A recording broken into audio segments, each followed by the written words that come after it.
मित्रांनो, माझे काम मार्केटिंगचे आहे आणि मी त्या कंपनीत एक चांगल्या पोस्टवर आहे। त्यामुळे मला अनेक ठिकाणी फिरावे लागते आणि या वेळेस मला आजूबाजूच्या काही गावात विकेट करायची होती। मला गावात एक घर राहायला मिळाले। मी तिथे राहून काम करू लागलो। ते पावसाळ्याचे दिवस होते आणि पाऊस येणे जाणे करत होता। मी त्या गावात कोणालाच ओळखत नव्हतो। माझे काम सकाळी मार्केटिंगला जाणे आणि संध्याकाळी आपल्या घरी येणे।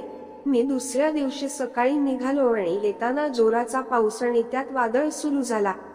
मी कसा तरी माझ्या कारने खोलीजवळ पोहोचलो आणि बघतो तर माझ्या बाजूच्या झोपडीचे छप्पर अर्धे उडाले होते। तिथे एक लहान मुलगा रडत होता। त्याची आजी त्याला पकडून होती। ते घराच्या एका बाजूला थांबले होते आणि तिथे पण थोडे थोडे पाणी येतच होते। मी तिच्याकडे बघितले आणि त्यांना बाहेर बोलवले। मी ओळखीचा नसल्यामुळे ती माझ्याकडे बघत होती। मी अजून त्यांना इशाराने आवाज दिला आणि बाहेर बोलवले। ती आजी आली आणि मी तिला आपल्या छत्री खाली बोलवून म्हणालो, माझ्या घरी चला, मी बाजूलाच राहतो, नाही तर हा मुलगा ओला होईल आणि त्याची तब्येत पण खराब होऊ शकते। ती लगेच माझ्या घरी आली। माझे घर 4 खोलीचे होते आणि मी तिथे एकटाच राहत होतो। त्या आजीला मी टॉवेल दिला आणि त्याचे डोके पुसायला लावले। तेव्हापर्यंत मी पण फ्रेश झालो। नंतर मी चहा बनवला, आजीला चहा दिला आणि लहान मुलाला बिस्किट दिले। आजी म्हणाली, तुम्ही कोण आहे आणि केव्हा आले इथे? मी तिला सांगितले, कालच आलो आहे। आम्ही बोलत होतो आणि तो लहान मुलगा खेळत होता। आता पाऊस थोडा कमी झाला। आजी म्हणाली, थांबा, मी आपल्या सुनेला बोलवते। आणि काही वेळाने तिची सून आली। तिचे वय जास्त नव्हते आणि सावळ्या रंगाची असून पाहायला सुंदर होती। ती ओली झाली होती। मी तिला टॉवेल दिला आणि म्हणालो, अगोदर तुम्ही कपडे बदलून घ्या, नाही तर तुम्हाला सर्दी होईल। तिने आपल्या खोलीतून कपडे आणले आणि दुसरे घातले। ती आपल्या मुलाला घेऊन बसली होती। मी तिच्यासाठी चहा आणला आणि काही बिस्किट पण। ती माझ्याकडे बघत होती, कारण तिला काही कळत नव्हते। तिच्या मनात अनेक विचार सुरू असतील, मी आहे तरी कोण आणि बरेच काही। आता पाऊस थांबला होता आणि ते आपल्या घरी जातो म्हणत होते। मी त्यांना म्हणालो, तुम्ही जाऊन राहणार कुठे आहे? कारण तुमचे घर पडले आहे आणि रात्री पाऊस आला तर रात्रभर पावसात भिजावे लागेल। ती मला म्हणाली, आमच्यामुळे तुम्हाला कशाला त्रास? मी तिला म्हणालो, मला कसलाच त्रास नाही आहे, तुम्ही येथे किती पण दिवस राहू शकता। त्यांना माझी गोष्ट मान्य झाली। नंतर मी तिला किचन दाखवले आणि त्याची खोली पण। ती किचन मध्ये जेवण करायला गेली आणि मी आपल्या खोलीत काम करू लागलो। नंतर ती माझ्या खोलीत आली आणि जेवण करून घ्या म्हणाली। मी तिला बोललो, तुम्ही करून घ्या, मला वेळ आहे। काही वेळाने मी जेवण करून आराम केला। सकाळी उठलो तर घरी कोणीच नव्हते आणि किचन मध्ये गेलो तर जेवण तयार होते। मी जेवण करून आपल्या कामाला निघालो। संध्याकाळी घरी आलो आणि फ्रेश झालो, पण आता सुद्धा त्याचे घर काल सारखेच होते। मी गेलो आणि विचारले, घर दुरुस्ती नाही केले का? तर म्हणाली, 3-4 दिवसांनी करेल म्हणाला। त्या दिवसाच्या वादळाने फार लोकांचे नुकसान झाले आहे। मी त्यांना म्हणालो, आता तुम्ही 4 दिवस माझ्याकडेच राहा। मग मी आपल्या खोलीत आलो आणि फ्रेश होऊन आपले काम करू लागलो। तेवढ्यात ती आणि आजी आली। ती किचन मध्ये जाऊन कामे करू लागली। नंतर आम्ही जेवण केले आणि ती सर्व आवरत होती। मी तिला म्हणालो, तुम्ही जेवण फार छान बनवता, तुम्ही गेल्यावर मला तुमच्या जेवणाची फार आठवण येईल। तर ती म्हणाली, मी कुठे जाणार आहे, तुमच्या शेजारी राहते मी, आणि राहिला प्रश्न जेवणाचा तर मी तुमच्याकडे येऊन जेवण बनवून देत जाणार। मी तिला म्हणालो, तुमचा नवरा रागवेल ना तुमच्यावर? तर ती म्हणू लागली, तो कसला रागावतो, त्याला वेळच नसते, तो जास्त बाहेरच असतो। त्याला कितीदा सांगितले घरचे छप्पर बदलवायला, पण तरी सुद्धा त्याने ऐकले नाही। त्यानंतर ती आपल्या खोलीत गेली आणि मी आपल्या खोलीत। आज मला सुट्टी होती म्हणून उशिरा उठलो। बघतो तर कोणीच घरी नव्हते। मी फ्रेश झालो आणि तिच्या घराकडे गेलो तर ती नाराज दिसत होते आणि तो मुलगा रडत होता। मी तिला विचारले, काय झाले, का बरं रडतो? तर म्हणाली, याला ताप आला आहे। मी म्हणालो, डॉक्टरकडे घेऊन जा। तर म्हणू लागली, डॉक्टर उद्या येणार। मी तिला बोललो, मग काय तेव्हापर्यंत हा असाच राहणार का? तर म्हणाली, दवाई आहे ती देते। पण आजी सुद्धा एका ठिकाणी बसून होती। माझे आजीकडे लक्ष गेले तर ती म्हणाली, आजीला पण बरे नाही आहे। मी लगेच गाडी काढली आणि तिला म्हणालो, बसा, मी तुम्हाला हॉस्पिटल घेऊन जातो. ती आणि आजी बसली. मी त्यांना हॉस्पिटलमध्ये घेऊन गेलो. हॉस्पिटलमध्ये जाताच मी तिच्या हातात पैसे दिले. ती माझ्याकडे बघत होती. मी तिला म्हणालो, असू द्या, पैसे कळते मला. ती दोघांना डॉक्टरकडे दाखवून आली. मी तिच्या हातातली दवाई चित्तीची घेतली आणि दवाई आणली. या सर्व गोष्टी होत असताना ती माझ्याकडेच बघत होती.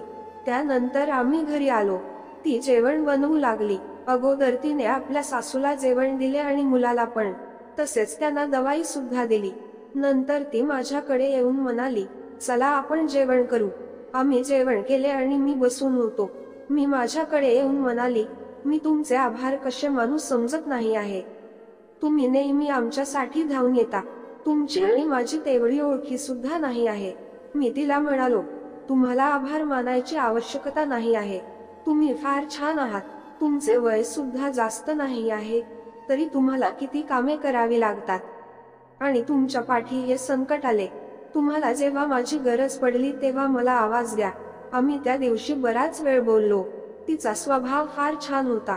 आता आमचे बोलणे सुरू असायचे आणि मला सुद्धा तिच्या सोबत बोलणे आवडू लागले. ती पण माझ्या सोबत मनमोकळ्यापणाने बोलू लागली. आता आम्ही रात्री रोज बोलत होतो आणि त्यामुळे आम्ही जवळ पण येऊ लागलो. एखादी वेळेस मी तिला काही जोक ऐकवले तर ती फार हसायची आणि मी तिला हसताना बघायचो. एकदा तिला म्हणालो, तुम्ही नेहमी हसत जा. तुम्ही हसताना फार छान दिसता. तर ती काही न बोलता लाजली होती. आता तिचे घर सुद्धा बनले होते आणि तेव्हा पण मी थोडे पैसे दिले. पण तिला माझ्याकडे राहायला आवडत होते, म्हणून ते दिवसभर तिकडे असायचे आणि रात्री आमच्याकडे येऊन आराम करायचे. एकदा ती मला म्हणाली, तुमचे पैसे परत करायचे आहे. आता माझ्याकडे नाही आहे, मी तुम्हाला नंतर देणार. मी तिच्याकडे बघून म्हणालो, मी तुम्हाला मागितले का पैसे? तुमच्याकडे जेव्हा येतील तेव्हा द्या आणि तुम्ही पैशाची काळजी करू नका. तिला हे ऐकून फार समाधान वाटले. तसेच रोज रोज बोलत असल्यामुळे मी तिच्याकडे खेचला जात होतो आणि कदाचित तिला पण माझे मन चांगले वाटत होते. आता बोलताना आमच्या मधला दुरावा कमी झाला होता. ती आता जवळ येऊन बोलायची. मला पण या गोष्टी छान वाटत होत्या. या सर्व गोष्टी घडत असताना मला ती आवडू लागली. कदाचित तिचे पण तसेच दिसून येत होते. एकदा मला ती म्हणाली, तुम्ही आले तेव्हापासून फार छान वाटत आहे आणि जीवनात एक नवीन उत्साह निर्माण झाला आहे. आता कधी कधी मी तिची मस्करी पण करत होतो आणि ती काही न बोलता हसून द्यायची. पण आता आमचे मन पूर्ण जुळले होते आणि आम्हाला सुद्धा ते कळून आले होते. एक दिवस असे झाले की रात्री फार जोराचा पाऊस सुरू झाला आणि विजा पण चमकत होत्या. मला जाग आली आणि मी बाहेर येऊन बघितले तर सर्वत्र जोराचा पाऊस आणि विजाची कळकळाट होती. मी तिथेच बसून होतो आणि अचानक ती आली. तसेच माझ्या अगदी जवळ बसली. मला म्हणू लागली, आज तर वातावरण फारच खराब झाले आहे. मला या आवाजामुळे जाग आली. ती अगदी बाजूलाच बसून होती आणि सर्वत्र शांतता. आता मला कसे तरी वाटू लागले. मनात अनेक विचार येऊ लागले. मी तिच्याकडे बघत होतो आणि ती पण माझ्याकडे बघू लागली. आम्ही केव्हा एक झालो कळलेच नाही. हळूहळू आमचे वातावरण तापू लागले. मी तिला हळूहळू तिला आनंद देऊ लागलो आणि तिच्या शरीरात आग पसरू लागली. आता तिला त्याच्यापासून वेगळे केले. आज पहिल्यांदा ती माझ्या समोर वेगळ्या अवस्थेत होती. मला तर आता काहीच सहन होत नव्हते. माझे हात बिलकुल तिथे जाऊन थांबले आणि माझ्या या स्पर्शामुळे तिला आनंदाची प्राप्ती झाली. हळूहळू मी तिचा आस्वाद घेऊ लागलो आणि तिला फारच छान वाटू लागले. नकळत तिचा आवाज निघू लागला. आता मी तिथून पुढे जाऊन थांबलो. आता माझ्या डोळ्यासमोर ते दृश्य स्पष्ट दिसत होते आणि ते बघून मी तर भारावून गेलो होतो. आता मी जास्त वेळ न घालवता तिच्यावर ठेवून दिले. आता तिची स्थिती थोडी वेगळी वाटू लागली आणि तिचा श्वास जड होऊ लागला.